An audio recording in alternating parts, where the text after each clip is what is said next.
Psychological problems do not cause obesity. Obesity causes psychological problems. And I knew, like, to the core of my being, I knew that that was true. I used to eat whenever I had the opportunity. I think probably that's the best way to say it. I think one of the themes that I continue to come back to in my life is that I was not broken and I am not fixed. And so that is really kind of an overall theme that is part of my journey. And I think that there is so much that is put on people that I feel when people talk to me that is about self-blame, and people feel that they are less than because they can't get a hold of this problem. And so it's really that someone isn't less than, it's just that they have different genetics. The way I understand my genetics is that if I were in a period of famine, I would be doing really well because of my propensity to hold on to weight and to store it and that sort of thing. And in the modern food environment, it's hard to isolate that because it's not just the genetics, but it's the genetics in relation to the processed food. It was really when I got pregnant with our first child that I really started struggling.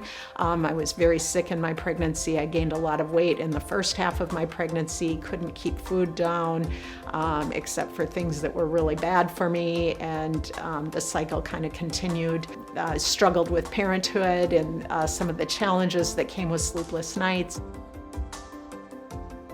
Perfectionism is really an all or nothing mindset, and some people go all and some people go nothing, and I was always boomeranging back and forth between I have to do it perfectly or I'm gonna not do it at all. And so then there would be self-sabotage. I'd succeed for a little bit and then I would fail, succeed, fail. And so in 2020, I really realized that the most important thing was that I figured out how to handle my perfectionism.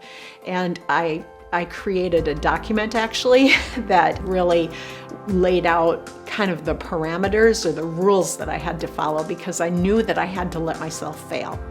I was going to fail. There was no way that I would not be fallible in this journey. This was going to be a struggle, but I also knew that I could not fail with processed foods. And I often say that I'm one potato chip away from failure.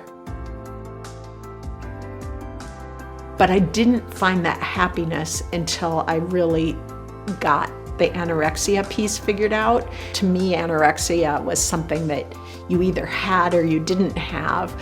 I thought it was something that I was working to avoid, but when I heard Dr. Geisinger say that people could have it as long as they had lost like around 15% of their body weight, I actually remember, I just sobbed because I recognized myself in that. I had been saying that identity is nothing in this trip and identity is everything. And so I knew there was something about my identity that was at play that I couldn't articulate. I heard the statement that people are so concerned about being full of deficiencies, and they don't think about the ways that excesses hurt them.